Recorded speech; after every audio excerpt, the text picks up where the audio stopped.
सुराय मंडळी, हर्षादे boss YouTube चॅनलवर तुमचं सहर्ष स्वागत। आज मी आमच्या गावातील स्वयंभू गागोदेव मंदिर याविषयी थोडीशी माहिती देणार आहे, ते बघा। मंडळी, हे आमचे गागोदेवचे मंदिर याची स्थापना इसवी सन 1600 पूर्वी झालेली होती। तर या मंदिर स्थापन करण्याचं कारण असं होतं की इथे केवढे गावात एक वृद्ध बाई राहत होती। ती कंदमुळे शोधण्यासाठी दुपारच्या वेळी इथे आली होती व तिचा कंदमुळे खोदता खोदता तिचा एका पाषाणावर कोची लागली, कोचीचा घाव लागला, त्यातून रक्त यायला लागलं।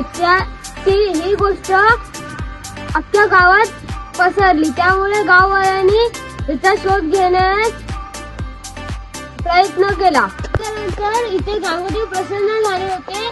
त्यांचे स्थापन करण्यासाठी इथे छोटंसं मंदिर बांधलं गेलं होतं। काही काळानंतर हे मंदिर छोटंसं दुरुस्त करण्यात आलं। गावातील मंडळींनी इथे नवरात्र, दसरा, महाशिवरात्र असे कार्यक्रम करण्यात आले। मंदिर दुरुस्त केल्यानंतर वृद्धबाईच्या स्मरणार्थ तिची अजूनही समाधी इथे स्थापित केलेली आहे।